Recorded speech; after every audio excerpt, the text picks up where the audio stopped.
Hello, हाँ, नमस्कार साथियों। प्रिंस विद्याधाम यूट्यूब चैनल में आप सबका स्वागत है। आज के इस सेशन में हम सॉफ्टवेयर को करने वाले हैं, जो कि कंप्यूटर का ये सेकंड पार्ट है। कंप्यूटर का जो लेक्चर हम लोग ले रहे थे उसमें ये सेकंड पार्ट है, लेक्चर 2 है ये। और ये लेखपाल यूपी ट्रिपल एससी के 2000 जो आयोजित की जानी है, लेखपाल और लोअर पीसीएस को ध्यान में रखते हुए ये सेशन चलाया जा रहा है। बिना देरी किए हुए हम लोग अपने सेशन की ओर चलेंगे। उससे पहले एक बात यहाँ पर, आप लोग जिन्होंने लोगों ने जो हमारे चैनल से नए जुड़ रहे हो, जिन्होंने और सब्सक्राइब नहीं किया है, वो सब्सक्राइब कर लेंगे और इसको शेयर कर देंगे। सबसे पहले हम देखते हैं सॉफ्टवेयर होता क्या है। सॉफ्टवेयर यहाँ पर कंप्यूटर का एक अभिन्न अंग है, जो कि यहाँ पर क्या है कि इसको हम टच नहीं कर सकते हैं। हार्डवेयर को हम लोग क्या कर सकते थे, टच कर सकते थे, लेकिन इसको हम टच नहीं कर सकते हैं। सॉफ्टवेयर उन कंप्यूटर प्रोग्रामों का एक ग्रुप होता है जो हार्डवेयर को प्रभावी ढंग से कार्य करने और इन कार्यों को पूरा करने के लिए आवश्यक होते हैं, लेकिन इनको हम क्या है, ये जो है टचेबल नहीं होते हैं। क्या हम इनको हम टच नहीं कर सकते हैं। हम बात करते हैं, हार्डवेयर आ जाता है, हार्डवेयर के बीच में सॉफ्टवेयर और यूजर। तो सॉफ्टवेयर क्या होता है, सॉफ्टवेयर जो हार्डवेयर और यूजर के बीच में ये मीडिएटर का काम करता है। क्या काम करता है, मीडिएटर का काम करता है। सॉफ्टवेयर के अब हम टाइप्स के बारे में देखेंगे। तो एक सिस्टम सॉफ्टवेयर होता है, एक एप्लीकेशन सॉफ्टवेयर होता है। तो दो टाइप होते हैं, कितने, दो टाइप। सिस्टम सॉफ्टवेयर में हम बात करें तो यहाँ पर सिस्टम मैनेजमेंट प्रोग्राम के लिए जो बनाए गए हैं, जो ऑपरेटिंग सिस्टम आ जाता है और यूटिलिटी सिस्टम आ जाता है और डिवाइस ड्राइवर्स आ जाते हैं। क्या आ जाते हैं, डिवाइस ड्राइवर्स आ जाते हैं। हम बात करते हैं सिस्टम डेवलपमेंट प्रोग्राम कौन कौन से हैं, जैसे उसमें हम लैंग्वेज की बात करते हैं। क्या लैंग्वेज ट्रांसलेटर होते हैं, इनको हम कंपाइलर या इंटरप्रिटेटर और असेंबलर के नाम से जानते हैं। लिंकर्स, डिबगर्स और एडिटर्स जो होते हैं यहाँ पर एडिट करने के लिए। हम बात करते हैं एप्लीकेशन सॉफ्टवेयर की। एप्लीकेशन सॉफ्टवेयर भी दो तरीके से होते हैं, एक स्टैंडर्ड एप्लीकेशन प्रोग्राम होते हैं, एक यूनिक एप्लीकेशन प्रोग्राम होते हैं। तो स्टैंडर्ड वाले की बात करते हैं, जैसे कि word processor, spreadsheet, data base manager, desktop publisher, web browser, ये सारे आ जाते हैं जो स्टैंडर्ड एप्लीकेशन प्रोग्राम है। यूनिक एप्लीकेशन प्रोग्राम जैसे दुकान की इन्वेंटरी का प्रबंधन करना, कर्मचारियों का वेतन बिल तैयार करना, ये यूनिक होता है। किसी परीक्षा परिणाम की प्रक्रिया करना, यहाँ पर व्यक्तिगत आयकर की गणना करना, ये सब यूनिक एप्लीकेशन प्रोग्राम होते हैं। यहाँ पर हम बात करते हैं सिस्टम सॉफ्टवेयर। तो सिस्टम सॉफ्टवेयर क्या है, सिस्टम सॉफ्टवेयर ऐसे सॉफ्टवेयर होते हैं जो कंप्यूटर को चलाने, उसको नियंत्रित करने और उसके विभिन्न भागों की यहाँ पर क्या करते हैं, वो देखभाल करने के लिए उपयोग किए जाते हैं। सभी क्षमताओं का अच्छे से उपयोग करने के लिए यूज होते हैं। क्या होते हैं, हम बात करें यहाँ पर सिस्टम सॉफ्टवेयर में प्रोग्राम शामिल होते हैं। क्या होते हैं, इसमें प्रोग्राम होता है जो कंप्यूटर सिस्टम को कंट्रोल करते हैं। क्या करते हैं, कंप्यूटर सिस्टम को, इनका काम होता है कंट्रोल करना। यूटिलिटी सॉफ्टवेयर की बात करें तो ये क्या करते हैं, ये सॉफ्टवेयर जो यूटिलिटी सॉफ्टवेयर एक सिस्टम सॉफ्टवेयर का ही एक प्रकार है, जिसे कंप्यूटर के एनालिसिस किया जाता है। इससे कॉन्फ़िगरेशन होता है, मेंटेनेंस होता है, इससे मेंटेनेंस में सहायता। यूटिलिटी सॉफ्टवेयर के उदाहरण की बात करें तो यहाँ पर ट्रोजन तथा वायरस से बचाने के लिए यहाँ पर हम वायरस स्कैनर लगाते हैं। क्या लगाते हैं, यूटिलिटी सॉफ्टवेयर है ये। डिस्क डिफ्रेगमेंटेटर जो लगाते हैं, हार्ड डिस्क की स्पीड को बढ़ाने के लिए। फाइल मैनेजर की बात करते हैं तो फाइल मैनेजर ये फाइल्स और फोल्डर्स को ऐड करने, रिमूव करने और रीनेम और ट्रांसफर करने के लिए ये लगाते हैं। तो ये सारे यूटिलिटी सॉफ्टवेयर में आ गए। असेंबलर की बात करते हैं तो ये एक प्रकार के प्रोग्राम होता है जो असेंबली लैंग्वेज में लिखे किसी प्रोग्राम को पढ़कर उसका क्या करता है, ये ट्रांसलेट करता है किसमें, मशीन लैंग्वेज में इसको बदलने का काम करता है। ये असेंबलर प्रोग्राम को रीड करके क्या करता है, वो मशीन लैंग्वेज में ट्रांसलेट करता है। कंपाइलर की बात करते हैं तो कंपाइलर एक प्रकार का प्रोग्राम है जो हाई लेवल लैंग्वेज में लिखे गए प्रोग्राम या सोर्स कोड को मशीन लैंग्वेज में ये क्या करता है, बदलता है, ये ट्रांसफर करता है, उसमें ट्रांसफर ट्रांसफॉर्म करता है। कंपाइलर सभी तरह की लिमिट्स, रेंज तथा एरर्स आदि को चेक करता है ये। फिर इंटरप्रिटेटर की बात करें तो ये किसी प्रोग्राम द्वारा हाई लेवल लैंग्वेज में लिखे गए सोर्स प्रोग्राम का अनुवाद करता है मशीन लैंग्वेज में। क्या करता है ये? सोर्स प्रोग्राम का क्या करता है? ट्रांसलेट करता है ये मशीन लैंग्वेज ने। इंटरप्रिटेटर हर निर्देश को एक एक कर ट्रांसलेट करता है। यहाँ पर मूलतः कंपाइलर और इंटरप्रिटेटर का कार्य क्या है? समान है ये। अंतर केवल यह होता है कि कंपाइलर जहां ऑब्जेक्ट प्रोग्राम बनाता है वहीं इंटरप्रिटेटर कुछ नहीं बनाता। इसलिए इंटरप्रिटेटर का उपयोग करते समय हर बार सोर्स प्रोग्राम की आवश्यकता होती है। क्या होती है? सोर्स प्रोग्राम की आवश्यकता होती है। तो कंपाइलर क्या करता है? मशीन भाषा में रूपांतरित कर देता है, यहाँ पर ऑब्जेक्ट प्रोग्राम में रूपांतरित करता है। लेकिन ये जो इंटरप्रिटेटर होता है ऑब्जेक्ट प्रोग्राम में रूपांतरित नहीं करता। एप्लीकेशन सॉफ्टवेयर की बात करें तो यहाँ पर एप्लीकेशन सॉफ्टवेयर यहाँ पर जैसे आ जाते हैं औद्योगिक इंडस्ट्रियल ऑटोमेशन, चिकित्सा सॉफ्टवेयर है, शैक्षिक सॉफ्टवेयर है, वर्ड प्रोसेसर है। ये सारे क्या हैं? एप्लीकेशन सॉफ्टवेयर के एग्जाम्पल हैं। सिस्टम और एप्लीकेशन सॉफ्टवेयर के मूलभूत अंतर यहाँ पर हम देख लेते हैं। तो सिस्टम सॉफ्टवेयर की बात करते हैं तो सिस्टम सॉफ्टवेयर क्या है? सिस्टम सॉफ्टवेयर तब स्थापित हो जाता है जब ऑपरेटिंग सिस्टम कंप्यूटर पर इंस्टॉल हो जाता है, जबकि यूजर की आवश्यकता अनुसार एप्लीकेशन सॉफ्टवेयर स्थापित होते हैं। यूजर की आवश्यकता जैसे हमें जैसे किसी ऐप को डाउनलोड करना है। क्या करना है? किसी ऐप को डाउनलोड करना है। जैसे आप फेसबुक जिसको यूज करना होता है वही फेसबुक का ऐप अपने मोबाइल में रखता है, नहीं तो वो क्या करता है? उसको रिमूव कर देता है। तो ये हो गया एप्लीकेशन सॉफ्टवेयर, मतलब जिसका यूज हो वही एप्लीकेशन सॉफ्टवेयर। और सिस्टम सॉफ्टवेयर क्या होता है? जो सिस्टम को रन करने के लिए यहाँ पर उसमें ऑपरेटिंग सिस्टम वगैरह होते हैं, वो सब होते हैं उसमें। सिस्टम सॉफ्टवेयर में कंपाइलर, डीबगर्स, ड्राइवर्स जैसे प्रोग्राम शामिल होते हैं, जबकि एप्लीकेशन सॉफ्टवेयर में मीडिया प्लेयर्स आ जाते हैं, वर्ड प्रोसेसर आ जाते हैं, स्प्रेडशीट प्रोग्राम्स आ जाते हैं।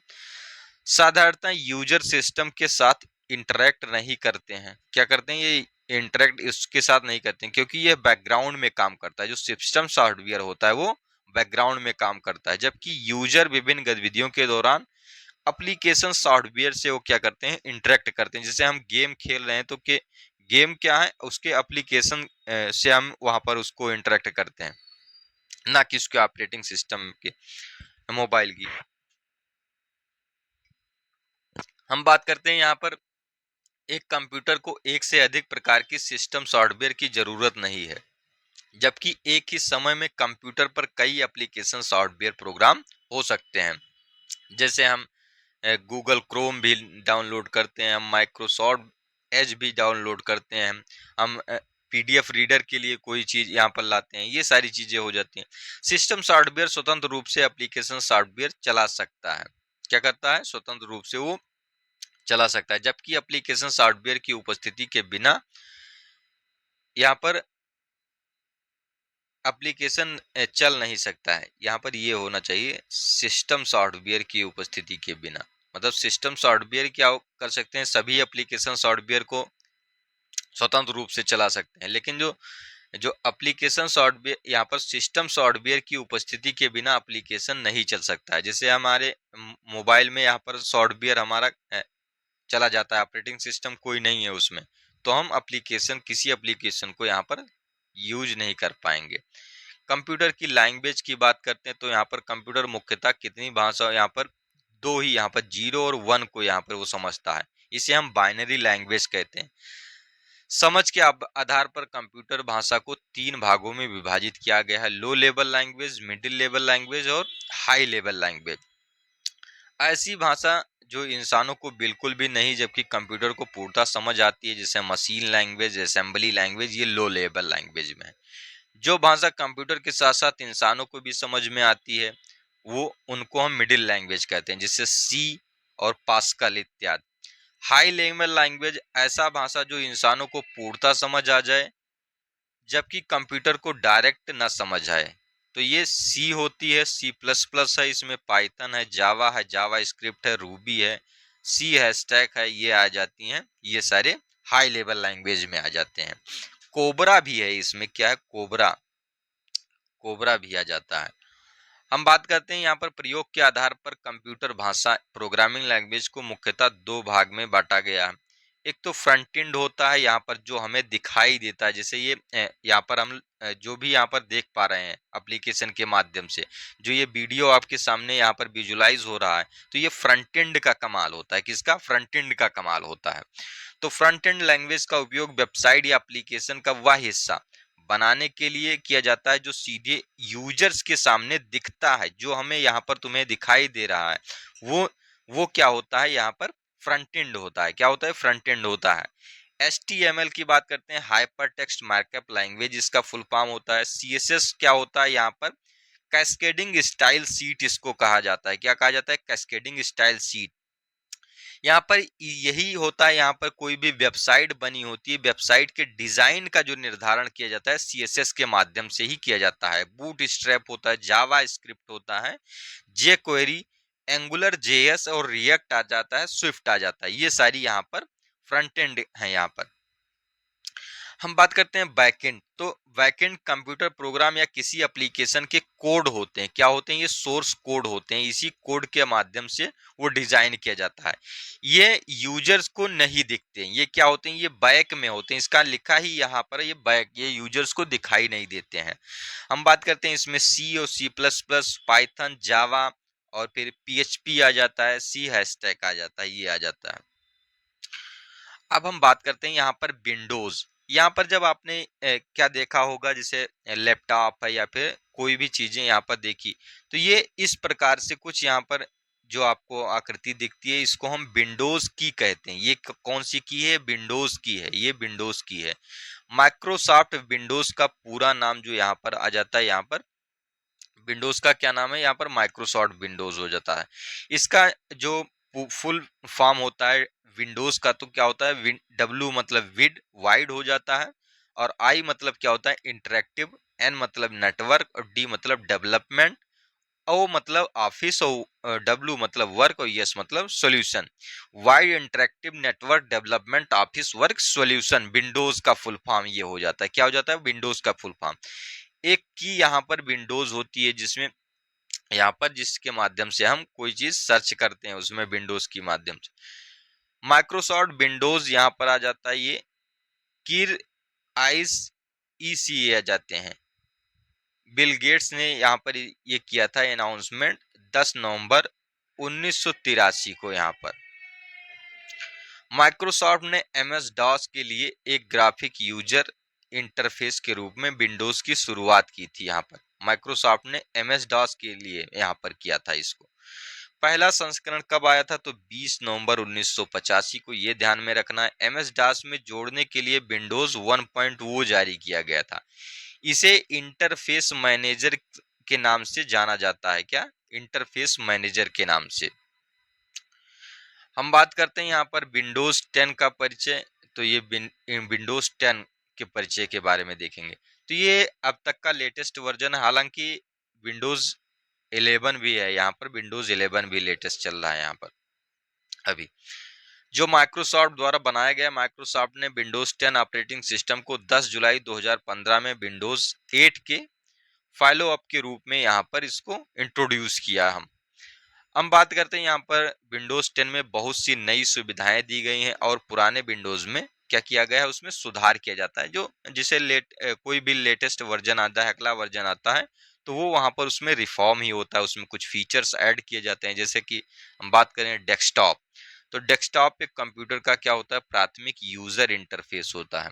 क्या है? प्राथमिक यूजर इंटरफेस। जब आप अपने कंप्यूटर को बूट करते हैं, तो स्टार्टअप प्रक्रिया पूरा होने के बाद जो पहली स्क्रीन होती है, वो क्या कहलाती है? डेस्कटॉप कहलाती है। ये क्या है? यहाँ पर ये डेस्कटॉप होती है। जैसे जब हम बात करते हैं स्टार्ट मेनू, तो स्टार्ट मेनू की बात करें तो विंडोज 8 में इसे हटा दिया गया था। क्या कर दिया गया था? स्टार्ट मेनू को विंडोज 8 में हटा दिया गया था। विंडोज 8 एप्लीकेशन लॉन्च करने के लिए स्टार्ट स्क्रीन का उपयोग करता है।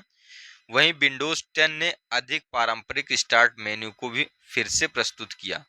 यह महत्वपूर्ण एप्लीकेशन को ढूंढना आसान बनाता है। फिर इसमें क्या होता है? सर्च बॉक्स होता है। क्या होता है? सर्च बॉक्स होता है। मल्टीपल डास्क डेस्कटॉप एंड टास्क व्यू हो जाते हैं। इसमें क्या हो जाते हैं, मल्टीपल हम विंडोज ओपन कर सकते हैं कि क्या कर सकते हैं, एक विंडोज चल रहा है साथ में दूसरा विंडोज भी हम ओपन कर सकते हैं वहां पर। मतलब ये एप्लीकेशन, सॉरी क्या कर सकते हैं, एप्लीकेशन।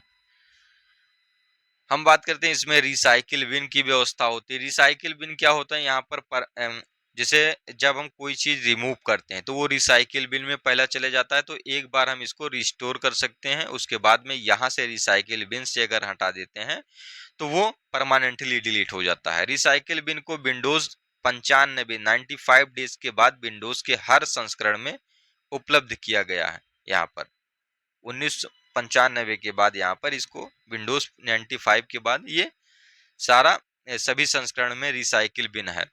हम शिफ्ट के साथ डिलीट यहाँ पर किए गए फाइल्स को रिस्टोर नहीं कर सकते हैं। अगर हम शिफ्ट के साथ डिलीट का यूज कर देते हैं तो रिसाइकिल बिन में वो यहाँ पर रिस्टोर नहीं होता है। रिसाइकिल बिन में ना जाकर अस्थायी रूप से वो क्या होता है, ये परमानेंट डिलीट के लिए जब हम यहाँ पर कंट्रोल प्लस डी का यूज करते हैं, कंट्रोल और डिलीट, तो ये क्या होता है, परमानेंटली डिलीट ना होकर वो कहाँ जाता है, वो रिसाइकिल बिन में चला जाता है, जिसको हम आसानी से रिस्टोर कर सकते हैं। विंडोज फाइल एक्सप्लोरर आ जाता है, इसमें एक फीचर है। फिर टास्क मैनेजर इसमें एक फीचर है, यहाँ पर ये यूटिलिटी प्रोग्राम का हिस्सा है। आइकन की बात करें, इसी आइकन के माध्यम से हम किसी भी यहाँ पर जो एप्लीकेशन होते हैं हमारे, ये इसी आइकन के माध्यम से दिखाई देते हैं हमें पिक्टोरल फॉर्म में। डायलॉग बॉक्स ये क्या होता है, कंप्यूटर का एक विंडो होता है जो उपयोगकर्ता को सूचना अलर्ट करता है। क्या करता है ये डायलॉग बॉक्स, कुछ भी यहाँ पर आ रहा है तो उसको सेव करना है, नहीं सेव करना है या हटा देना है, ये क्या है, ये डायलॉग बॉक्स है। इस तरीके से हम रेडियो बटन की बात करते हैं, तो ये रेडियो बटन एक ग्राफिकल यूनिक इंटरफेस है यहाँ पर, जिसमें उपयोगकर्ता को दिए गए विकल्प में से किसी एक का चयन करना होता है। रेडियो बटन की बात करते हैं, ये जैसे रेड, ब्लू, ग्रीन, ऑरेंज क्या करना है, what is your favourite colour, इसमें करना होता है। चेक बॉक्स आता है यहाँ पर, जिससे हम कुछ भी कर रहे होते हैं उसमें करना है कि आप क्या चाहते हैं, आप क्या देखना चाहते हैं, ड्रामा देखना चाहते हैं, एक्शन मूवी देखना चाहें, क्राइम देखना चाहते हैं, ये सारी चीजें। हम बात करते हैं विंडोज शार्ट की, तो विंडोज शार्ट की ये इंपॉर्टेंट हो जाता है, ये महत्वपूर्ण है। यहाँ से एक क्वेश्चन बनता ही है विंडोज से। जैसे कंट्रोल F4 का यूज करेंगे तो यहाँ पर एक्टिव विंडोज को क्या कर दिया जाता है, क्लोज कर दिया जाता है।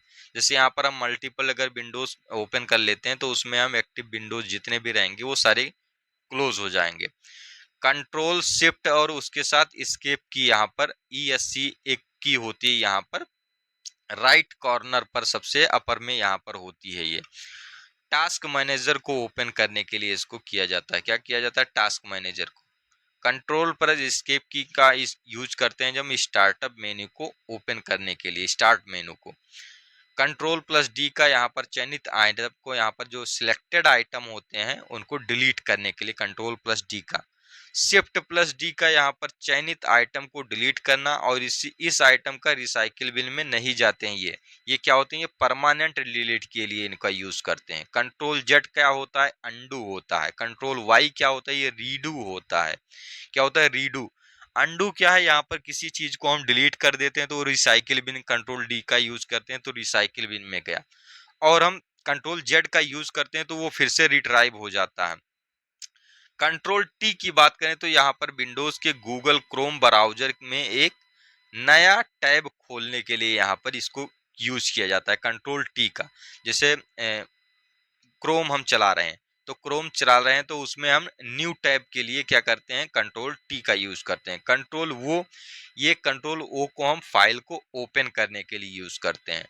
कंट्रोल ए का यूज किसके लिए, हम सिलेक्ट ऑल करते हैं। क्या करते हैं, सिलेक्ट ऑल, सारे कंटेंट को सिलेक्ट करना। कंट्रोल बी क्या होता है, जो कॉपी किए गए आइटम को यहाँ पर उसको हम पेस्ट करने के लिए। कंट्रोल एक्स किसके लिए, यहाँ पर कट करने के लिए, सिलेक्टेड आइटम को कट करने के लिए। कंट्रोल सी की बात करते हैं यहाँ पर सिलेक्टेड आइटम को कॉपी करने के लिए। कंट्रोल ए प्लस टैब का यहाँ पर ओपन एप्लीकेशन को यहाँ पर क्या करना, वहां पर स्विच करने के लिए, यहाँ पर हम देखने के लिए यहाँ पर इसको हम यूज करते हैं। स्विच करने के तो अल्ट प्लस टैब आ जाएगा।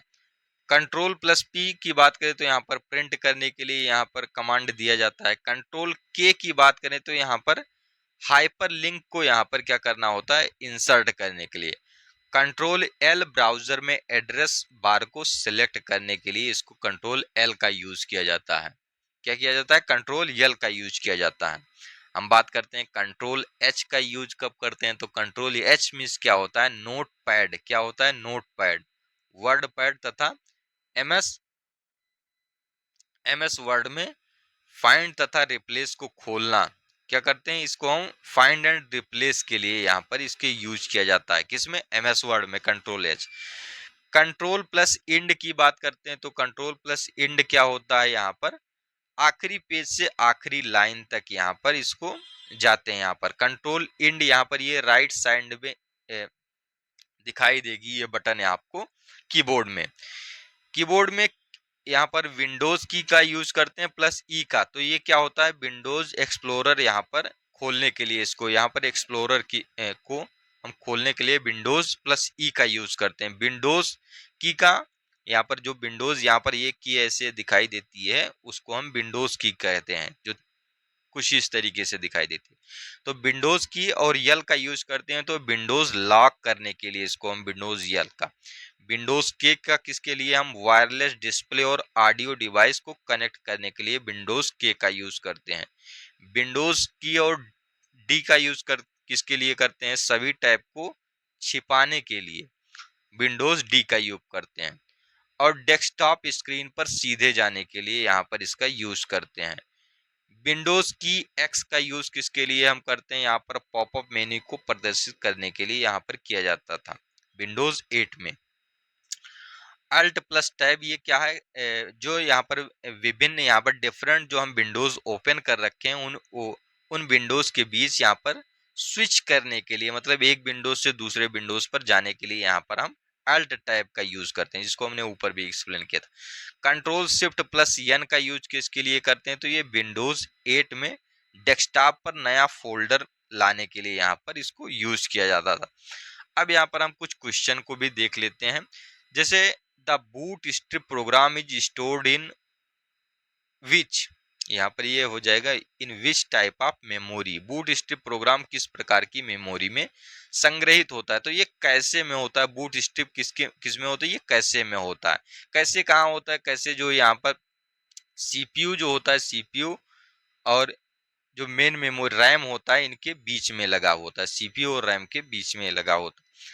हम बात करते हैं अगला क्वेश्चन आ जाता है, ये कौन सा लाइसेंस उपयोगकर्ता को सॉफ्टवेयर को संशोधित करने की अनुमति देता है और उसी लाइसेंस के तहत संशोधन को साझा करने की आवश्यकता है। तो ये किसकी बात करता है, यहाँ पर प्रॉपर्टी लाइसेंस जो होता है यहाँ पर किसी विशेष व्यक्ति के नेतृत्व में होता है वो। यहाँ पर ये ओपन सबके लिए यहाँ पर उपलब्ध, यहाँ पर नहीं होता ये उपलब्ध ये। और कॉपी लेफ्ट लाइसेंस जो होता है, तो कॉपी लेफ्ट लाइसेंस क्या होता है, ये लाइसेंस उपयोगकर्ता को सॉफ्टवेयर को संशोधित करने की अनुमति देता है। लेकिन प्रॉपर्टी वाले में क्या होता है, ये व्यक्तिगत होता है, इसमें कोई संशोधन नहीं कर सकता है। इस पर अगर कोई संशोधन करेगा तो कॉपीराइट वगैरह ये सब लग जाता है। जैसे माइक्रोसॉफ्ट का कोई भी एप्लीकेशन आप परचेज करते हैं तो उसमें संशोधन थोड़ी ना कर सकते हैं। लेकिन कॉपी लेफ्ट वाला जो लाइसेंस होता है तो वो कोई भी सॉफ्टवेयर है उसमें हम संशोधन कर सकते हैं। हम सॉफ्टवेयर लाइसेंस की बात करें तो सॉफ्टवेयर लाइसेंस के बारे में निम्नलिखित में से कौन सा कथन गलत है, ये कह रहा है। तो गलत कौन सा, ये यहाँ पर 4-5 ऑप्शन दिए हुए हैं, गलत की बात करता है। यहाँ पर एमआईटी लाइसेंस के लिए सामान्यतः संशोधन को सार्वजनिक रूप से साझा करना आवश्यक होता है। तो ये एमआईटी जो लाइसेंस होता है इसको सार्वजनिक रूप से यहाँ पर साझा करने की आवश्यकता नहीं होती। क्या होती है, नहीं होती। तो यही पहला गलत हो जाएगा। लेकिन यहाँ पर और हम देख लेते हैं, यहाँ पर जीपीएल जो लाइसेंस होता है, यहाँ पर जनरल पब्लिक लाइसेंस, तो allow users to modify and redistribute software freely. तो बिल्कुल ये होता है, डिस्ट्रीब्यूट करता है जीपीएल वाला। फिर बात करते हैं यहाँ पर अपाचे लाइसेंस उपयोगकर्ता को संशोधित सोर्स कोड साझा करने के लिए बाध्य किए बिना वाणिज्यिक उपयोग और संशोधन की अनुमति देता है, ये भी सही है। ये प्रॉपर्टी वाला आ गया, property software licence restrict the redistribution, ये क्या करता है, रिस्ट्रिक्ट करता है। एंड मॉडिफिकेशन ऑफ सॉफ्टवेयर, ये सॉफ्टवेयर को बदलने की अनुमति नहीं देता है, जो प्रॉपर्टी वाला होता है। यहाँ पर जैसे हम माइक्रोसॉफ्ट का देखें, यहाँ पर एप्पल का देखें, तो ये इनके सबके पास जो उनका प्रॉपर्टी होता है, यहाँ पर उनका व्यक्तिगत अधिकार होता है, उस संबंधित कंपनी का व्यक्तिगत अधिकार होता है। हम बात करते हैं अगले क्वेश्चन की, इसमें असर्शन और रीजनिंग वाला है, ये असर्शन और रीजन वाला है ये। The Windows task bar allow user to quickly switch between open application, ये कह रहा है। विंडोज टास्क बार अलाउ करता है यूजर को quickly switch between open application, तो ये भी सही है। यहाँ पर each icon on the task bar represent A minimised application only, ये कह रहा है। Each icon on the task बार, ये कह रहा है मिनिमाइज एप्लीकेशन में ये दिखाई देते हैं, क्या करते हैं, दिखाई देते हैं। इसमें क्या कह रहा है, ये मिनिमाइज एप्लीकेशन में केवल दिखाई देते हैं।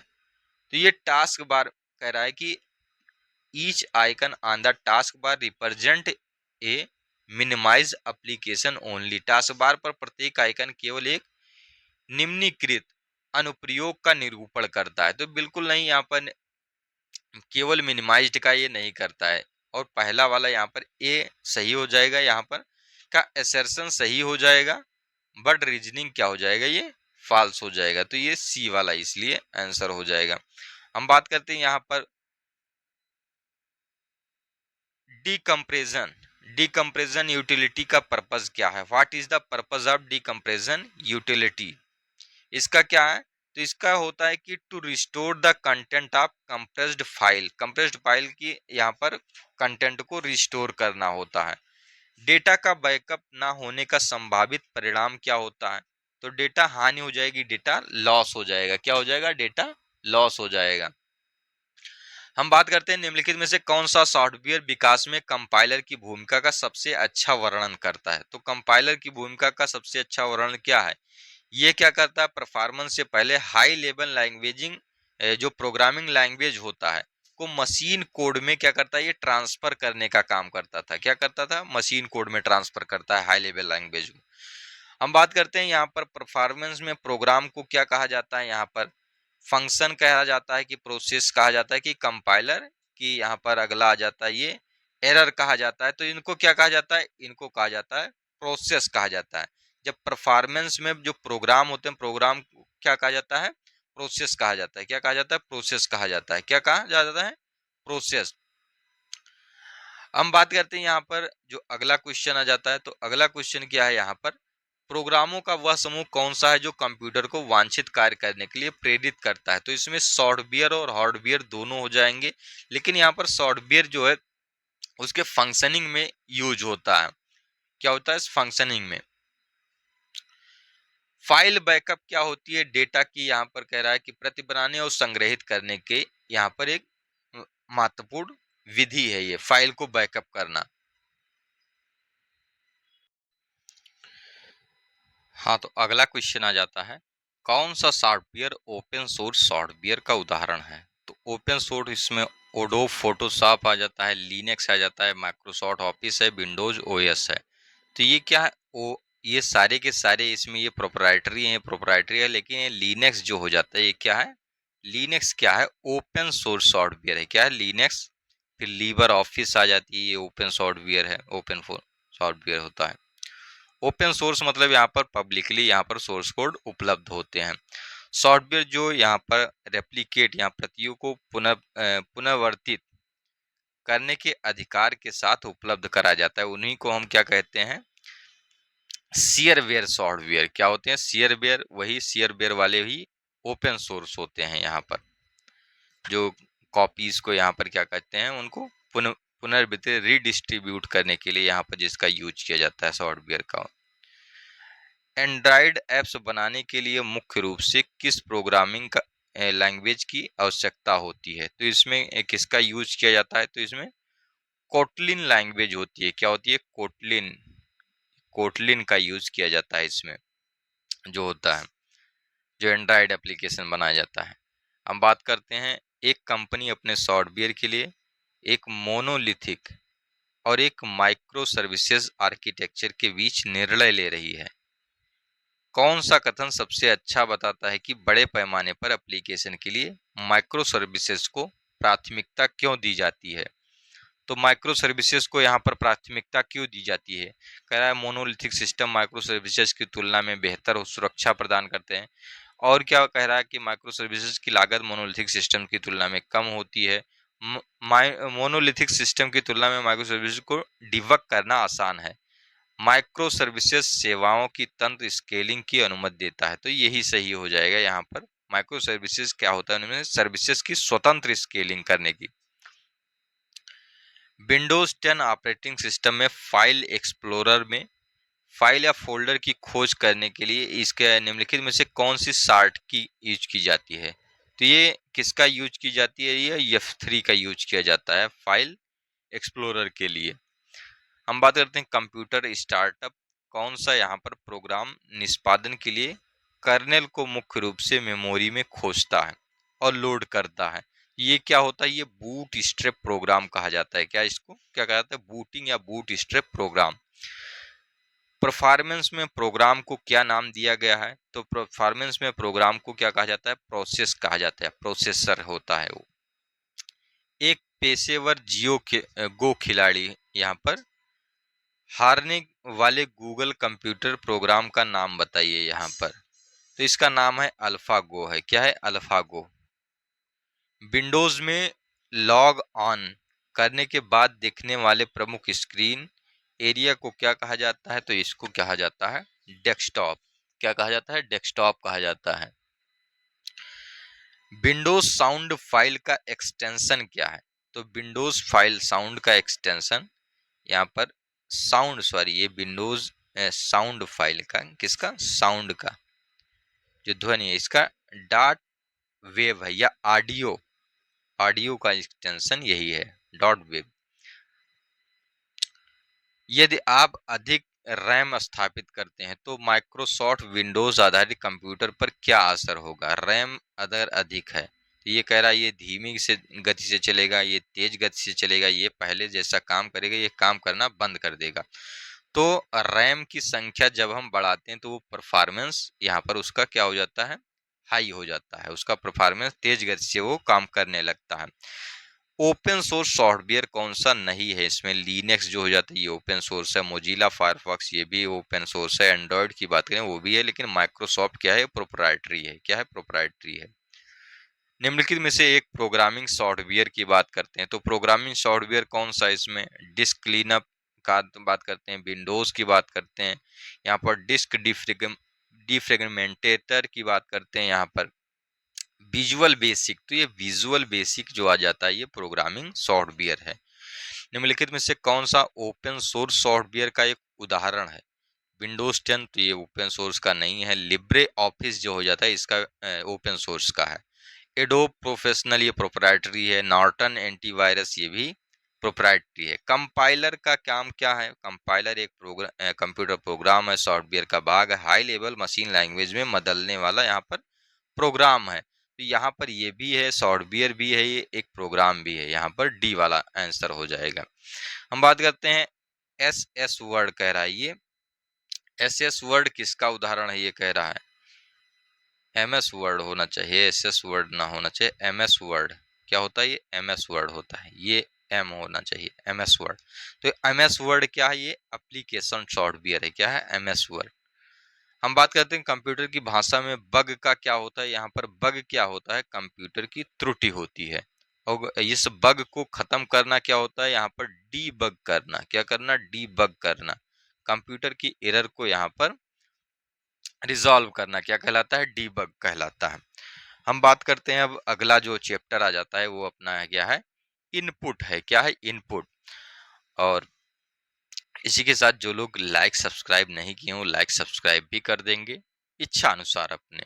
सब्सक्राइब करना जरूरी है, लाइक अपने इच्छा अनुसार कर दिए। हम बात करते हैं यहाँ पर इनपुट डिवाइस। तो इनपुट डिवाइस में हम यहाँ पर एग्जाम्पल पूछेगा निम्नलिखित में से कौन सा इनपुट डिवाइस है। इनपुट का काम क्या होता है, यहाँ पर इनपुट को इंटर करना कंप्यूटर में, फिर प्रोसेस करके आउटपुट हमें मिलते हैं, जो हम अगले चैप्टर में करेंगे। इनपुट में हम बात करते हैं, यहाँ पर माउस आ जाएगा, कीबोर्ड आ जाएगा, क्या हो जाएगा, कीबोर्ड आ जाता है, लाइट पेन आ जाते हैं, इसमें लाइट पेन आ जाता है, क्या आ जाता है, लाइट पेन आ जाता है। ये सारे क्या हैं, इनपुट हैं। यहाँ पर क्या है, इनपुट हैं। हम बात करते हैं स्कैनर, क्या है, स्कैनर भी, इस सभी प्रकार के स्कैनर भी क्या होते हैं, ये इनपुट होते हैं, स्कैनर जो होते हैं। अब कीबोर्ड में यहाँ पर कह रहा है 5 प्रकार की होती हैं। यहाँ पर अल्फाबेट की, न्यूमेरिक की होती है और फंक्शन की होती है, जो सबसे ऊपर दिखाई देती है। यहाँ पर ये होती है फंक्शन की, क्या होती है, ये फंक्शन की होती है यहाँ पर। और एक कर्सर कंट्रोल कीजर होता है, इसमें क्या होता है, कर्सर कंट्रोल कीजर, यहाँ पर कर्सर कंट्रोल कीज होती है। यहाँ पर होम होता है, इसमें क्या होता है, होम भी होता है, क्या होता है, होम यहाँ पर लगे होते हैं, ये यहाँ के पास, यहाँ होता है, इनका होम होता है।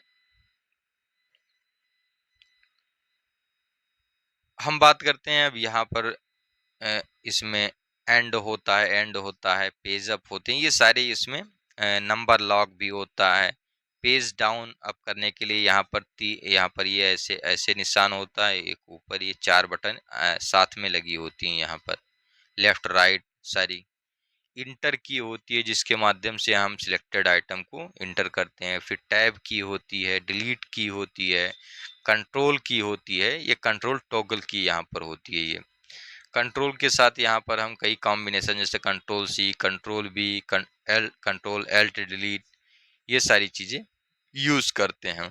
हम महत्वपूर्ण इनपुट डिवाइस की बात करें, यहाँ पर ट्रैक बॉल हो जाता है, स्कैनर की बात करते हैं, स्कैनर हो जाता है, जॉय स्टिक हो जाता है, क्या है, जॉय स्टिक, जो गेम वगैरह यहाँ पर गेमिंग के लिए यूज किया जाता है, सिमुलेटर कंप्यूटर गेमिंग सिस्टम में यूज करते हैं। लाइट पेन आ जाता है, वेब कैमरा जो हो जाता है, ये इनपुट है। यहाँ पर डिजिटाइजर जो होता है, ये भी क्या है, इनपुट डिवाइस है, डिजिटाइजर। माइक्रोफोन क्या है, यहाँ पर ये भी हो जाता है। MICR की बात करते हैं, मैग्नेटिक इंक करेक्टर रीडर जो हो जाता है, यहाँ पर कार्ड रीडर आ जाता है, ये क्या है, यहाँ पर ये भी इनपुट डिवाइस है। BCR बारकोड रीडर की बात करते हैं, यहाँ पर क्या है, बारकोड रीडर, कैरेक्टर या कोड दोनों आ जाते हैं यहाँ पर। OMR की बात करते हैं, ऑप्टिकल मार्क रीडर, ये भी क्या है, इनपुट डिवाइस है। OCR ऑप्टिकल कैरेक्टर रीडर, ये भी क्या है, इनपुट डिवाइस है, क्या है, इनपुट डिवाइस। तो अब हम क्वेश्चन को कर लेते हैं इनपुट डिवाइस से संबंधित। The term point and click refer to action primarily perform by which device. तो ये पॉइंट एंड क्लिक क्या होता है, तो पॉइंट एंड क्लिक क्या होता है, माउस होता है, पॉइंटिंग डिवाइस कहा जाता है। माउस को क्या कहा जाता है, माउस क्या होता है, पॉइंटिंग डिवाइस होता है। मध्य में से कौन सा कथन गलत है। कीबोर्ड सिस्टम यूनिट का एक हिस्सा है, कह रहा है, सिस्टम यूनिट का हिस्सा है।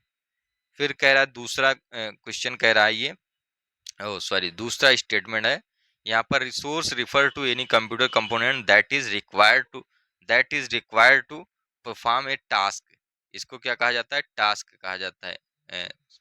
संसाधन या रिसोर्स किसी भी कंप्यूटर घटक को संदर्भित करता है, जो एक कार्य करने के लिए आवश्यक है। कैप्स लॉक टॉगल कुंजी का एक उदाहरण है यहाँ पर। कंट्रोल एंड शिफ्ट आर मॉडिफाइटर की इसको कहते हैं हम, बिल्कुल सही है। ये सारे यहाँ पर ए बी, यहाँ पर क्या है, ए वाला गलत हो जाता है और ये सही है, ये सही है। ए वाला यहाँ पर कीबोर्ड क्या होता है, यहाँ पर ये सिस्टम यूनिट का हिस्सा नहीं है, यहाँ पर ये हार्डवेयर है, ये पेरिफेरल डिवाइस में आता है वो। विच of the following function is done via microphone device. Microphone device क्या करता है, ये माइक्रोफोन डिवाइस कहता है, ध्वनि तरंगों को क्या करता है, वो इलेक्ट्रिकल सिग्नल में कन्वर्ट करने का काम करता है। तो यही पहला ही सही हो जाएगा। यहाँ पर हम बात करते हैं इनपुट आउटपुट डिवाइस, एक ब्लॉक डिवाइस है यहाँ पर। तो इनपुट आउटपुट में कौन सा आ जाता है यहाँ पर, तो इनपुट आउटपुट में टेप ड्राइव आ जाता है, क्या आ जाता है, टेप ड्राइव आ जाता है।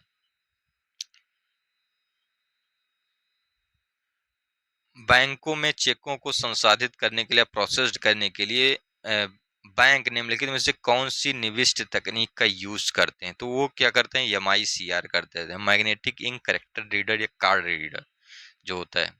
इनमें से किस इनपुट डिवाइस का उपयोग व्यापक रूप से योग्यता परीक्षण जैसे परीक्षणों में किया जाता है? क्या होता है? OMR होते हैं यहाँ पर। OMR क्या होते हैं? ये OMR होते हैं, ऑप्टिकल मार्क रीडर होते हैं, या फिर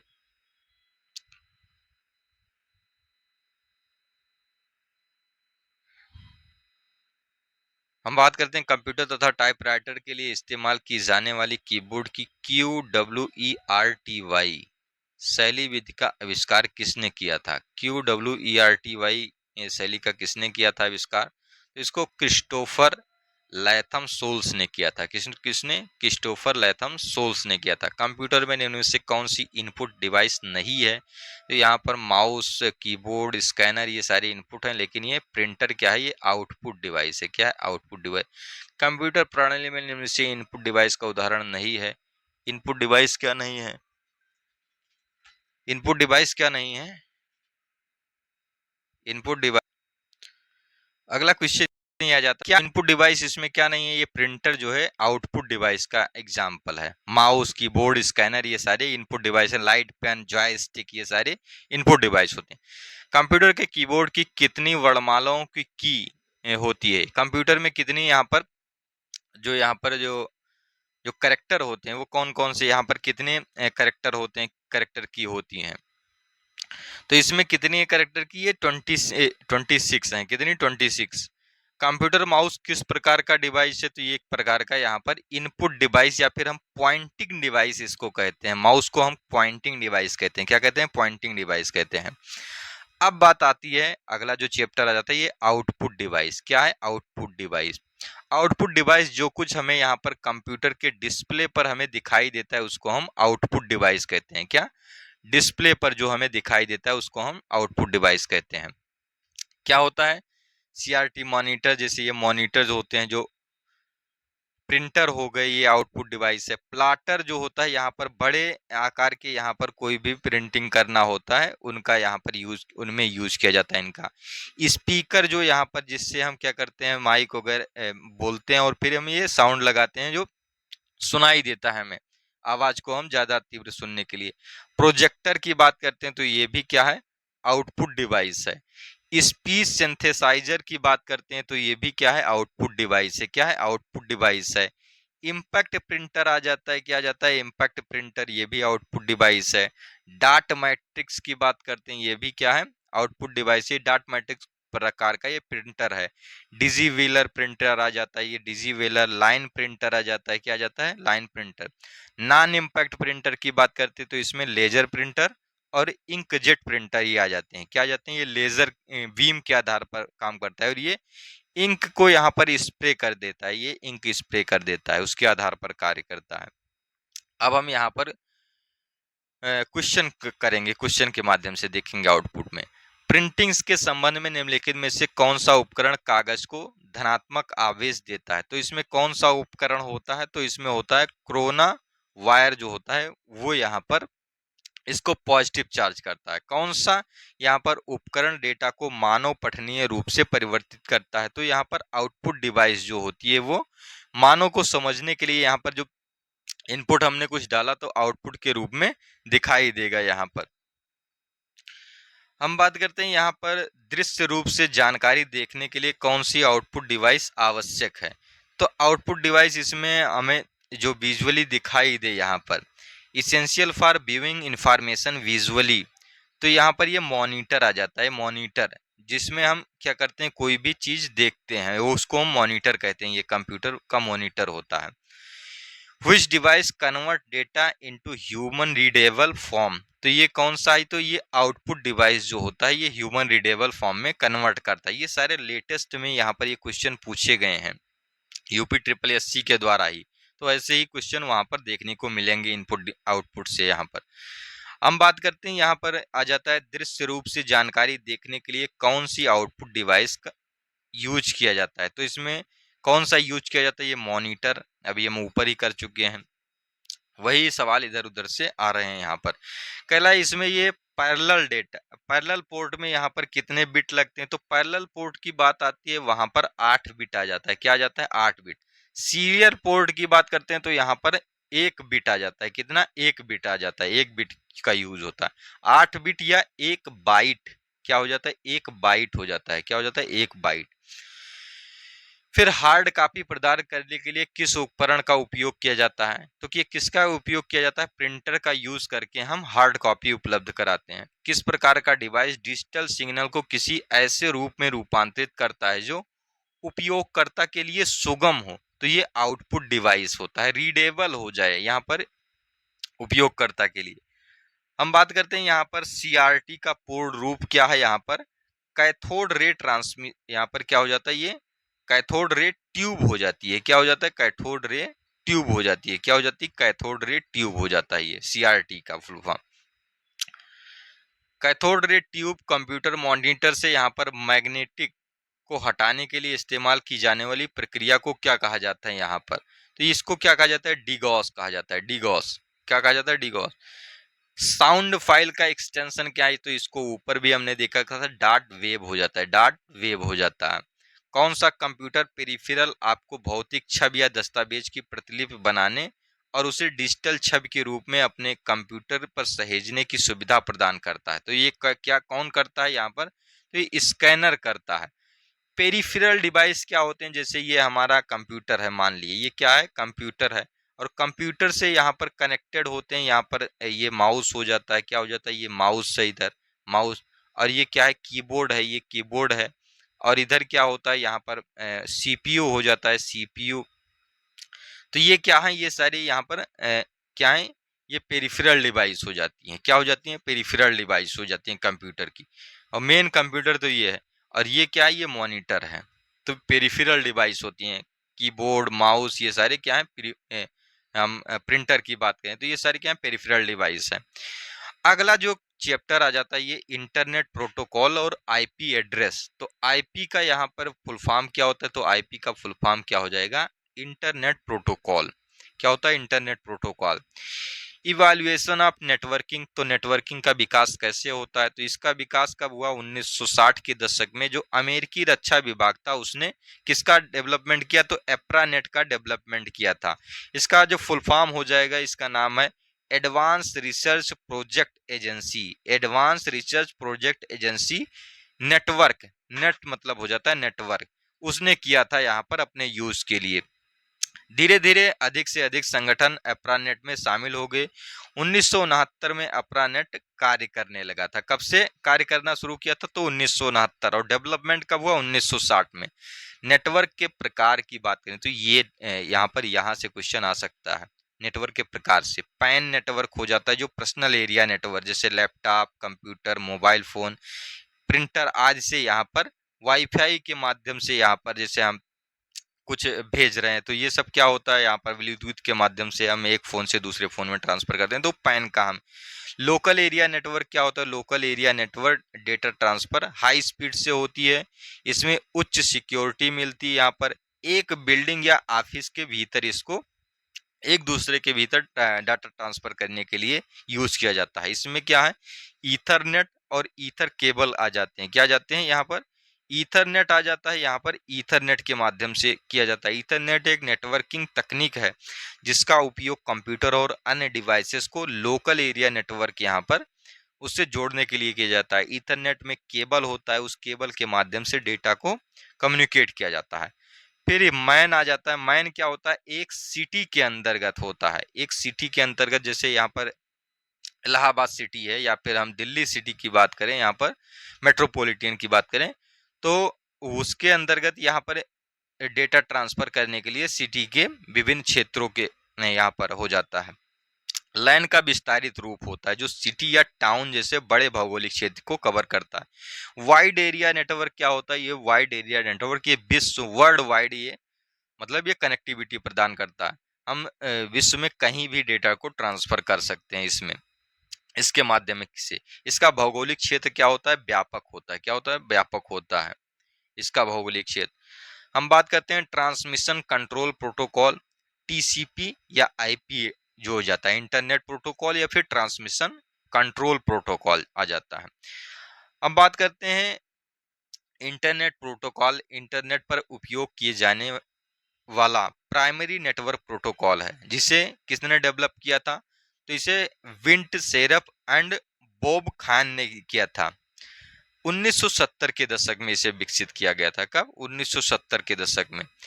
इंटरनेट और कई अन्य नेटवर्क्सों पर आईपी को प्रायः ट्रांसमिशन कंट्रोल प्रोटोकॉल के साथ उपयोग किया जाता है, टीसीपी के साथ इसको उपयोग किया जाता है, और इसे टीसीपी या आईपी के रूप में दिखाया जाता है।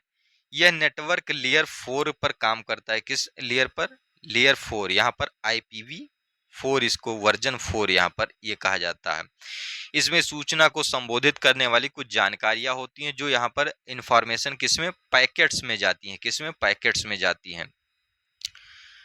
हम बात करते हैं यहाँ पर इसका लेयर क्या होता है, जैसे application layer, transport layer, internet layer और नेटवर्क एक्सेस लेयर। ये 4 लेयर इसमें होते हैं। 4 लेयर के माध्यम से काम करता है ये। एप्लीकेशन लेयर क्या होता है? यहाँ पर एप्लीकेशन लेयर OSI मॉडल के टॉप 3 लेयर, जैसे एप्लीकेशन, प्रेजेंटेशन और सेशन, इस पर कार्य करता है। क्या है? नोड टू नोड संचार तथा यूजर इंटरफेस स्पेसिफिकेशन के लिए जिम्मेदार होता है। यहाँ पर HTTP ये हाइपर टेक्स्ट ट्रांसफर प्रोटोकॉल का संक्षिप्त रूप है। क्या है? संक्षिप्त रूप है इसका। ये फुल फॉर्म याद रखना है, हाइपर टेक्स्ट ट्रांसफर प्रोटोकॉल होता है। इस प्रोटोकॉल का उपयोग वर्ल्ड वाइड ये वेब पर फाइलों का यहाँ पर क्या करना किया जाता है? यहाँ पर आदान प्रदान किया जाता है, शेयर की जाती है। यह एक एप्लीकेशन लेयर प्रोटोकॉल है। क्या है? Application layer protocol. यह प्रोटोकॉल यह निर्धारित करता है कि ट्रांसफर होने वाले डेटा का फॉर्मेट कैसा होगा, ट्रांसमिशन किस तरीके से होगा, अलग अलग कमांड पर सर्वर का रिस्पॉन्स कैसा होगा। HTTP का जो पोर्ट संख्या होती है वो 80 होता है। क्या होता है? 80 होता है, इसका 80 होता है। HTTP जो स्टेटलेस प्रोटोकॉल होता है, क्या होता है? ये स्टेटलेस प्रोटोकॉल होता है।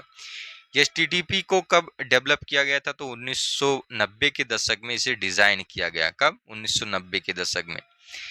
इसका अपडेटेड वर्जन जो है यहाँ पर HTTPS आ जाता है, hypertext transfer protocol secure आ जाता है। इसमें सिक्योरिटी जुड़ जाती है। क्या है? सिक्योर जुड़ जाता है। यहाँ पर सिक्योर कम्युनिकेशन हो गया है। या SSL सिक्योर सॉकेट लेयर का उपयोग करके डेटा को इनक्रिप्ट करता है। सिक्योर सॉकेट लेयर को, SSL को यहाँ पर यूज करके। HTTPS का फुल फॉर्म ऊपर हमने देख लिया है। S का मतलब उसमें क्या है? तो S का मतलब सिक्योर होता है। ये भी यहाँ पर पूछ सकता है कि HTTPS में S का फुल फॉर्म क्या होगा? S का फुल फॉर्म क्या होगा? तो S को क्या कहा जाएगा? सिक्योर कहा जाएगा। क्या कहा जाएगा? सिक्योर। अब हम यहाँ पर देखते हैं ये HTTP और HTTPS में अंतर क्या है। HTTP डेटा को प्लेन टेक्स्ट बिना इंक्रिप्शन के भेजता है, असुरक्षित होता है, आसानी से बीच में रोका या पढ़ा जा सकता है HTTP वाले में। लेकिन HTTPS वाले में क्या होता है? एंड टू एंड ये क्या होता है? इनक्रिप्टेड होता है। क्या होता है? कोडेड होता है या इनक्रिप्टेड होता है। यह सुरक्षित और डेटा को अनाधिकृत जो अनऑथराइज्ड यहाँ पर एक्सेस होता है उससे बचाता है। यहाँ पर HTTP या HTTPS एरर जो होते हैं वह कोड हैं जो सर्वर द्वारा क्लाइंट को भेजे जाते हैं, ताकि ये बताया जा सके कि कोई HTTP या HTTPS रिक्वेस्ट सफल हुई या नहीं हुई थी। यहाँ पर एरर उसमें अगर दिखाई देता है। सामान्य एरर कौन कौन से? यहाँ पर 404 खराब रिक्वेस्ट की बात करता है। 404 जब अनुरोधित वेब पेज सर्वर द्वारा समझ में नहीं आता, जब उसको सर्वर नहीं समझ पाता है, कोई भी यहाँ पर रिक्वेस्ट की जाती किसी पेज की। फिर अनऑथराइज्ड यहाँ पर यूजर की पहचान नहीं हुआ है। अगर यूजर का पहचान नहीं तो 401 आता है। 403 क्या होता है? यह एरर तब होता है जब यूजर्स को यहाँ पर रिक्वेस्टेड पेज तक पहुंचने की अनुमति नहीं दी जाती। 403 आ जाता है। 404 क्या होता है? ये होता है, ये एरर तब होता है जब रिक्वेस्टेड वेब पेज सर्वर पर मिलता ही नहीं है। वहां पर कोई साइट सर्च की गई और सर्वर पर नहीं मिला तो 404 का एरर देगा। लगभग आपसे यही 404 वाला एरर ही पूछता है। हम 4 to 9 टू मैनी रिक्वेस्ट, जब क्लाइंट ने बहुत अधिक रिक्वेस्ट भेज दी हो तो एरर कौन सा आएगा, 4 to 9 का। 500 का यहाँ पर रहा दिन। हम बात करते हैं 500 इंटरनल सर्वर एरर। ये क्या है, ये तब होता है जब सर्वर को रिक्वेस्ट को पूरा करने में कोई समस्या होती है। 502 क्या होता है, बैड गेटवे एरर होता है। 503 क्या होता है, सर्विस अनअवेलेबल एरर होता है। 504 क्या होता है, गेटवे टाइम आउट एरर होता है। ये सारे एरर हैं यहाँ पर। HTTP 404 एरर एक ऐसा सिस्टम कोड एरर होता है, इसमें पेज फाउंड नहीं होता है तब होता है ये एरर। क्या होता है, पेज फाउंड नहीं होता है तब। टीसीपी का फुल फॉर्म क्या हो जाता है, ट्रांसमिटर कंट्रोल प्रोटोकॉल होता है। क्या होता है, ट्रांसमिशन कंट्रोल प्रोटोकॉल होता है। एफटीपी का full form file transfer protocol. ये कब होता है, यहाँ पर फाइल को यहाँ पर ट्रांसफर करने के लिए। एफटीपी एक स्टैंडर्ड नेटवर्क प्रोटोकॉल है जिसका उपयोग कंप्यूटर नेटवर्क पर फाइलों को ट्रांसफर करने के लिए किया जाता है। यह क्लाइंट सर्वर मॉडल पर काम करता है। किस मॉडल पर, सर्वर मॉडल पर काम करता है, जहां एक कंप्यूटर दूसरे कंप्यूटर से फाइलें डाउनलोड या अपलोड करने के लिए इसको यूज किया जाता है। एफटीपी के प्रकार की बात करें तो यहाँ पर एनोनिमस एफटीपी आ जाता है। ये बिना यूजर नेम या पासवर्ड के फाइल एक्सेस की जा सकती है। पासवर्ड प्रोटेक्टेड एफटीपी जो होते हैं सिक्योर एक्सेस के लिए यहाँ पर लॉगिन क्रेडेंशियल होते हैं इसमें। एफटीपीएस की बात करते हैं, file transfer protocol secure. SSL और टीएलएस इनक्रिप्शन के साथ इसको सिक्योर किया जाता है। एसएफटीपी की बात करते हैं तो एसएसएच और एफटीपी के साथ इसको सिक्योर किया गया है। एफटीपी के यूजेस की बात करें तो यहाँ पर वेबसाइट की होस्टिंग करना, सॉफ्टवेयर डिस्ट्रीब्यूशन करने के लिए इसका यूज किया जाता है। बैकअप और रिकवरी, ऑर्गेनाइजेशनल डेटा शेयरिंग, इसके लिए यूज किया जाता है। फिर अब हम बात करते हैं टीएलपी, ट्रांसपोर्ट लेयर प्रोटोकॉल। यह नीचे नीचे से तीसरी लेयर है। क्या है, नीचे से तीसरी लेयर है। ये सभी प्रकार के डेटा ट्रांसफर के लिए क्या होती है, जिम्मेदार होती है। ट्रांसपोर्ट लेयर प्रोटोकॉल होती है ये, और कनेक्शन रहित संचार स्थापित करता है ये। क्या होता है, ये कनेक्शन ओरिएंटेड और कनेक्शन रहित दोनों ही संचार क्या करता है, ये प्रोवाइड करता है।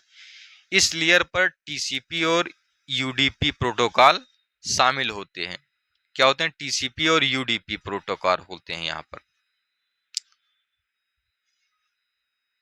टीसीपी को हमने बता ही दिया कि यहाँ पर क्या है। यूडीपी का full form user datagram protocol होता है। क्या होता है, यूजर डेटाग्राम प्रोटोकॉल। टीडीपी और यहाँ पर यूडीपी और टीसीपी में अंतर, इसको हम देख लेते हैं यहाँ पर। इसमें क्या होता है, यहाँ पर कनेक्शन और इसमें कनेक्शन रहित और ये कनेक्शन उन्मुख, कनेक्शन ओरिएंटेड होते हैं। फीचर की बात करें यहाँ पर, इसका विश्वसनीयता क्या है, इसमें ये अविश्वसनीय होता है। यूडीपी वाला ये विश्वसनीय होता है। डिलीवरी की बात करते हैं, यहाँ पर नहीं हो पाती है लेकिन यहाँ पर हो जाती है। क्रम गारंटी नहीं है इनका, इनमें क्या है, क्रम निर्धारित होता है। गति इनकी तेज होती है यूडीपी वाले की, लेकिन टीसीपी वाले की गति धीमी होती है। छोटे बाइट्स में होते हैं, ये 8 बाइट्स का होता है, ये 20 बाइट्स का होता है। ओवरहेड की बात करें तो ये कम होता है, इसमें ओवरहेड अधिक होते हैं। प्रवाह नियंत्रण इसमें नहीं, इसमें होता है, मतलब डेटा का फ्लो। स्ट्रीमिंग, गेमिंग, डीएनएस, बीओआईपी की बात करें यहाँ पर, ये सारे इसमें होते हैं। वेब ब्राउजिंग ये आता है, इसमें ईमेल आता है, फाइल आता है, एफटीपी आते हैं, एसएमटीपी आता है, फाइल को ट्रांसफर करना, इन सब की बात आती है। यूडीपी कहाँ काम करता है, ये स्ट्रीमिंग और गेमिंग वगैरह में काम करता है। किसमें, गेमिंग वगैरह में काम करता है। इंटरनेट लेयर प्रोटोकॉल क्या आ जाता है, ये प्रोटोकॉल राउटिंग के लिए जिम्मेदार होता है। किसके लिए, राउटिंग के लिए। टाइप ऑफ इंटरनेट प्रोटोकॉल कौन से हैं, जैसे आईपी प्रोटोकॉल आ जाता है यहाँ पर। ये प्रोटोकॉल सहायता से डेटा पैकेटों को सोर्स होस्ट से डेस्टिनेशन तक डिलीवरी करता है ये। और इसकी बात करते हैं आईसीएमपी, तो ICMP international control message protocol का संक्षिप्त रूप है ये आईसीएमपी। एआरपी की बात करें यहाँ पर, एड्रेस रेजोल्यूशन प्रोटोकॉल का संक्षिप्त रूप था। ये क्या करता है, होस्ट कंप्यूटर के आईपी एड्रेस से हार्डवेयर एड्रेस या मैक एड्रेस का पता करता है, ये आरपी। और आईसीएमपी का यूज क्या होता था, ये नेटवर्क से, ये प्रोटोकॉल क्या करता है, नेटवर्क से संबंधित समस्याओं के बारे में जानकारी देता है। Network layer protocol, network layer protocol क्या होते हैं, टीसीपी या आईपी मॉडल की निचली स्तर होती है नेटवर्क लेयर। इसमें जो ओएसआई मॉडल की फिजिकल और डेटा लिंक लेयर शामिल है, इसमें फिजिकल और डेटा लिंक लेयर शामिल है। यह प्रोटोकॉल हार्डवेयर और मीडिया के विशेषताओं को पहचान कर संचार के लिए उपयोग करता है। ये इसमें क्या है, टीएलएस आ जाते हैं, ट्रांसपोर्ट लेयर सिक्योरिटी आ जाती है। यह एक मुख्य कंप्यूटर नेटवर्क में एक सुरक्षा प्रोटोकॉल होता है। क्या होता है, टीएलएस जो है सुरक्षा प्रोटोकॉल है। इसमें टीएलएस का मुख्य कार्य क्या है, डेटा को एन्क्रिप्ट करना, यहाँ पर डेटा को इंटीग्रिटी प्रदान करना, यहाँ पर उसमें ट्रांसमिशन के दौरान ऑथेंटिकेट करना डेटा को। और यूज की बात करें तो एचटीटीपीएस में इसका यूज होता है, और जैसे कि बैंकिंग, ऑनलाइन शॉपिंग, इसमें सब में। ईमेल में SMTP, IMAP, VPN virtual private network में होता है। मैसेजिंग ऐप जैसे व्हाट्सएप, सिग्नल, इसमें सब में होता है। टीएलएस एंड एसएसएल की फुल फॉर्म बात करें तो यहाँ पर ये होता है, एसएसएल की बात करें सिक्योर सॉकेट लेयर हो जाता है, और यहाँ पर ट्रांसपोर्ट लेयर सिक्योरिटी हो जाती है इसका। एसएसएल पुराना है और कम सुरक्षित है, जबकि टीएलएस जो है ये न्यू वर्जन है। क्या है, न्यू वर्जन है ये टीएलएस। आईपी एड्रेस, इसका फुल फॉर्म क्या होता है, आईपी एड्रेस का फुल फॉर्म है इंटरनेट प्रोटोकॉल। क्या है, इंटरनेट प्रोटोकॉल। IPv4 यहाँ पर इस संस्करण को 1983 में इंट्रोड्यूस किया गया, तथा ये 32 बिट का है। क्या है, 32 बिट का है, जो कुछ इस तरह दिखाई देते हैं यहाँ पर। जैसे इनको हम 4 ग्रुप में लिखते हैं, 4 के ग्रुप में यहाँ पर, और यहाँ पर ये डाट होता है। क्या होता है, डाट होता है। और जो एक करेक्टर होता है यहाँ पर, इसका एक करेक्टर किससे, 255, यहाँ पर ये 255 से अधिक नहीं हो सकता। मतलब जीरो से लेकर, यहाँ पर 0 से लेकर 255 तक के ये करेक्टर इसमें शामिल होते हैं। क्या होते हैं, 0 से 55 लेकर। और एक बॉक्स में जिसमें प्रत्येक भाग कितने का होता है, 8 बिट का होता है। कितने बिट का, 8 बिट का होता है एक भाग इसमें। और 255 से अधिक नहीं होगा। यहाँ पर हम बात करें जैसे कि 125, यहाँ पर 0231.2, ये क्या है, IPv4 का यहाँ पर आईपी एड्रेस हो सकता है। लेकिन हम बात करें 300, यहाँ पर 02315, ये क्या है, IPv4 का ये भाग नहीं हो सकता। यहाँ पर इसका ये नहीं है, ये आईपी एड्रेस नहीं हो सकता कभी भी IPv4 का, क्योंकि यहाँ पर ये करेक्टर क्या है, 255 से ज्यादा के रेंज में है। क्या है, 255 के ज्यादा के रेंज में है। तो ये ज्यादा रेंज वाला यहाँ पर नहीं होगा। यहाँ पर क्या है, ज्यादा रेंज वाला नहीं हो सकता है।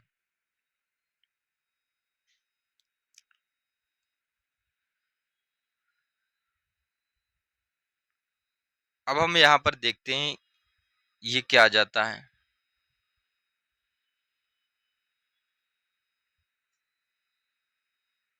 इसमें क्या है, ये आईपी एड्रेस और क्लासेस। आईपी एड्रेस को IPv4, यहाँ पर इंटरनेट प्रोटोकॉल वर्जन 4 की बात करते हैं। एड्रेसिंग सिस्टम 5 क्लासेस में विभाजित किए जाते हैं, class A, class B, class C, class D, class E में। सभी क्लास पहले ऑक्टेट के द्वारा पहचान होती है। यहाँ पर क्या होती है, ऑक्टेट के द्वारा इनको पहचाना जाता है। क्लास ए में कौन सा एड्रेस होता है, ये बहुत बड़े नेटवर्क के लिए प्रयोग किया जाता है। इसके पहले ऑक्टेट का पहला बिट हमेशा 0 होता है। क्या होता है, 0 होता है क्लास ए वाले का, जिसका रेंज 1 से लेकर 126 तक होता है। इनका रेंज क्या होता है, 1 से लेकर 126 तक होता है। क्लास बी वाले की बात करें तो इसका प्रयोग मीडियम साइज नेटवर्क के लिए होता है। इसके पहले ऑक्टेट के, पहला जो ऑक्टेट होता है, इनके 2 बिट हमेशा 10 पर सेट होते हैं। क्या होते हैं, 10 पर सेट होते हैं। और क्लास बी आईपी एड्रेस का रेंज, जैसे ये 10 पर यहाँ पर 101.128 ये हो जाता है इनका, जो है 10 पर सेट है ये। क्लास सी की बात करें तो यहाँ पर इसका प्रयोग प्रायः छोटे या मिड साइज के बिजनेस के लिए इनका यूज किया जाता है। क्या है? छोटे या मिड साइज के बिजनेस के लिए। क्लास सी का जो पहले ऑक्टेट के पहले 3 बिट क्या होते हैं? 110 पर सेट होते हैं। क्या होते हैं? 110 पर सेट होते हैं। किस पर? 110 पर सेट होते हैं ये। ऐसे क्लास डी में यहाँ पर ये मल्टीकास्ट के लिए यूज होता है। क्लास ई की बात करें तो यहाँ पर इसको रिसर्च या डेवलपमेंट के लिए इनका यूज किया जाता है। मैक एड्रेस क्या होते हैं? मैक एड्रेस ये मैन्युफैक्चरिंग यूनिट के द्वारा ये दिए जाते हैं, जो मैन्युफैक्चरर होते हैं उनके द्वारा दिए जाते हैं। जैसे कोई भी प्रोडक्ट हम लेते हैं यहाँ पर, तो जो मैन्युफैक्चरर होता है उसका भी एक यहाँ पर पहचान होती है कि ये किस कंपनी में बना है। यहाँ पर मैक एड्रेस की विशेषता क्या होती है? यहाँ पर इसमें मैक नाम मीडिया एक्सेस कंट्रोल होता है। क्या होता है? मैक एड्रेस इसका मीडिया एक्सेस कंट्रोल या निर्माणकर्ता के द्वारा नेटवर्क इंटरफेस कार्ड को दिया गया एक यूनिक आइडेंटिटी होती है। यहाँ पर मैक एड्रेस की विशेषता है यूनिकनेस। दुनिया भर में निर्मित प्रत्येक नेटवर्क इंटरफेस कार्ड का अपना अपना एक यूनिक एड्रेस होता है। यहाँ पर यह सुनिश्चित करने के लिए IEEE institute of electrical and electronics engineer निर्माताओं को मैक एड्रेस की रेंज आवंटित करता है। जैसे ये IEEE जो होता है यहाँ पर। फिर अस्थायित्व होता है, इसमें परमानेंसी होती है। मैक एड्रेस आमतौर पर डिवाइस के निर्माण के समय ही हार्डवेयर में बर्न इन अस्थायी रूप से प्रोग्राम कर दिया जाता है और इसे आसानी से बदला नहीं जा सकता। मैक एड्रेस को बदला नहीं जा सकता है। 48 बिट की यहाँ पर स्ट्रक्चर होती है इसकी। एक पारंपरिक मैक एड्रेस 48 बिट लंबा होता है, जिसे आमतौर पर हेक्साडेसिमल प्रारूप में 6 समूहों में 2-2 अंकों के रूप में दर्शाया जाता है और इन समूहों को कॉलन और हाइपन या बिना किसी विभाजक के लिखा जाता है। इसमें कॉलन, हाइपन या इन सब का यूज नहीं होता है। इनका यूज भी कर सकते हैं या फिर इनके बिना यूज के भी हो सकता है। मैक एड्रेस और आईपी एड्रेस के बीच हम डिफरेंस को देखेंगे। तो विशेषता यहाँ पर जैसे लेयर की बात करें तो मैक एड्रेस में डेटा लिंक का ये लेयर 2 लेयर होते हैं।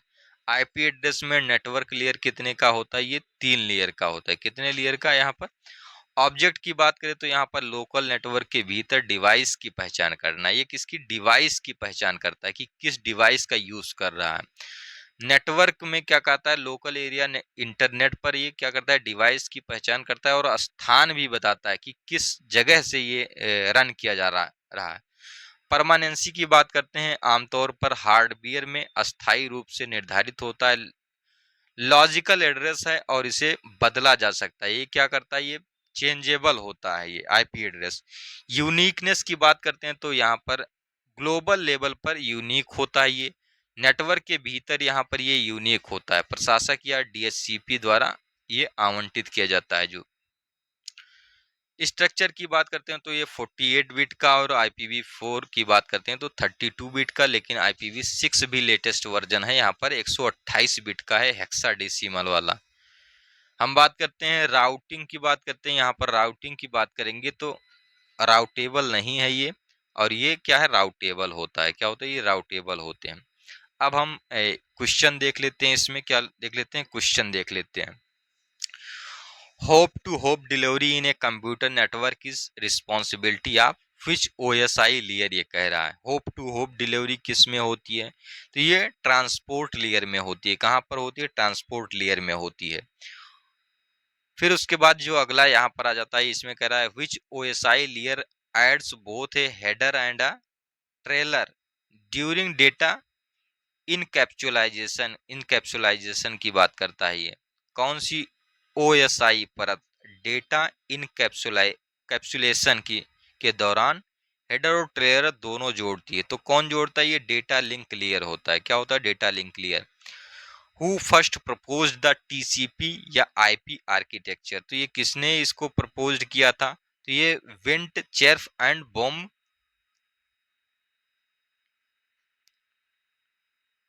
इसको किसने किया था प्रपोज? तो इसने विंड चेर्फ एंड बॉम खैन ने किया था। यहाँ पर हमने ऊपर ही यहाँ पर ये पढ़ा है। और इसमें क्या है? ये बी वाला दिया हुआ है। क्या दिया है? बी वाला। एक, फिर हम बात करते हैं यहाँ पर इस, ये कह रहा है ये असर्शन और रीजनिंग है। इसमें कह रहा है static IP address are preferred for web server hosting website. फिर रीजनिंग में कह रहा है static IP address automatically change ever time a device connect to the network. तो इसमें जो यहाँ पर क्या हो जाता है, ये बोथ असर्शन एंड रीजन क्या हो जाते हैं? ट्रू हो जाते हैं। लेकिन उसका एक्सप्लेनेशन नहीं है। ये क्या है? एक्सप्लेनेशन नहीं है उसका। एनालॉग सिग्नल को डिजिटल बिट स्ट्रीम में परिवर्तित करने के लिए निम्नलिखित में के लिए उपयोग की जाने वाली टेक्निक को हम क्या कहते हैं? तो उससे हम क्या कहते हैं? पल्स कोड मॉड्यूलेशन कहते हैं। क्या कहते हैं? पल्स कोड मॉड्यूलेशन कहते हैं। वह उपकरण या सॉफ्टवेयर जो इंटरनेट पर क्लाइंट के रिक्वेस्ट और सर्वर प्रतिक्रियाओं के बीच मीडिएटर के रूप में कार्य करता है, उसे क्या कहा जाता है? तो उसे हम प्रॉक्सी सर्वर कहते हैं। क्या कहते हैं? Proxy server. मैक एड्रेस के बारे में निम्नलिखित में से कौन सा कथन सही है? तो मैक एड्रेस के बारे में क्या कहते? यह उपयोगकर्ता द्वारा डिवाइस को दिया गया सीरियल नंबर होता है। फिर इसके बाद में कह रहा है कि यह एक पासवर्ड है। तो ये पासवर्ड नहीं होता जिसका उपयोग वाईफाई, तो ये बिल्कुल गलत है।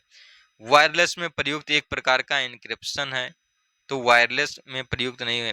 ये निर्माता द्वारा प्रत्येक डिवाइस को दी गई एक विशिष्ट पहचान है। तो डी वाला इसका हो जाएगा, विशिष्ट पहचान होती है। कौन सा उपकरण होम नेटवर्क पर एकाधिक यहाँ पर उपकरणों द्वारा पहुंच वाला केंद्रीकृत स्टोरेज प्रदान करता है? तो कौन इसमें प्रदान करता है? ये नेटवर्क अटैच स्टोरेज जो होता है, वो centralise storage accessible by multiple device on a home network होता है ये। अब हम यहाँ पर कुछ यहाँ पर एक्सटेंशन दिए हुए, कमांड टूल दिए हुए हैं और उनके फंक्शंस की बात करते हैं। हम बात करते हैं यहाँ पर पिंज। तो पिंज क्या है? यहाँ पर ये पिंज क्या करता है? ये करता है डिवाइस के साथ कनेक्टिविटी की जांच करता है। क्या करता है? पिंज जो है यहाँ पर ये डिवाइस के साथ कनेक्टिविटी की जांच करता है। और ये क्या करता है? आईपी आईपी आईपी कॉन्फ़िग जो होता है, ये सिस्टम का आईपी कॉन्फ़िगरेशन कहता है। आईपी कॉन्फ़िग की बात करते हैं, कॉन्फ़िगरेशन का काम करता है। ये दूसरा हो जाता है। तो ए का तीसरा और बी का दूसरा कहाँ पर हो जाता है? तो ये डी में हो जाता है। यहाँ पर ए का तीसरा, बी का दूसरा, यहीं पर, और किसी ऑप्शन में है ही नहीं। हम बात करते हैं यहाँ पर ट्रेस रूट की बात करते हैं। तो ये रूट मतलब पाथ को यहाँ पर ट्रैक करने की बात कर रहा है, एक क्रॉस नेटवर्क। एनएस लुकअप की बात करें तो यहाँ पर डिवाइस के साथ कनेक्टिविटी की जांच करना यहाँ पर आ जाता है। अब ये अगला क्या यहाँ पर क्वेश्चन है? तो अगला कह रहा है कौन सी आईपी एड्रेस रेंज ऑटोमेटिक निजी आईपी एड्रेस यहाँ पर कोई इंगित करता है? तो ऑटोमेटिक निजी आईपी एड्रेस कौन सा है यहाँ पर? तो यहाँ पर ये निजी आईपी एड्रेस कौन से हैं? ये वाला 169.254.xx यहाँ पर ये हो जाते हैं। हम बात करते हैं, ये अगला जो क्वेश्चन आ जाता है, इंफ्रारेड डेटा एसोसिएशन संचार के लिए निम्नलिखित में से क्या आवश्यक है यहाँ पर? तो इंफ्रारेड वाले में क्या आवश्यक है? लाइन ऑफ साइट की जरूरत होती है। क्या होती है? लाइन ऑफ साइट की। हम बात करते हैं निम्नलिखित में से कौन सा प्रोटोकॉल डेटा लिंक लेयर 2 पर संचालित होता है? तो कौन होता है? तो ये पीपीपी वाला यहाँ पर संचालित होता है इस पर। What is proxy server also known as? इसको प्रॉक्सी सर्वर वाले को क्या कहते हैं यहाँ पर? तो ये गेटवे यहाँ पर मीडियोकर का काम करता है।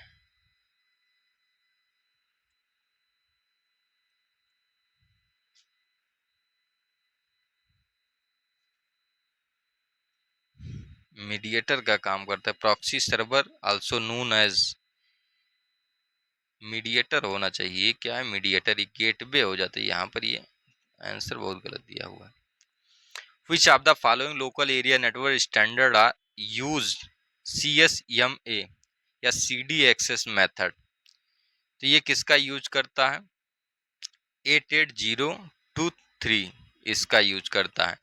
IP एड्रेस जो वर्जन 6 है, ये कितने बिट का होता है? तो 128 बिट का होता है।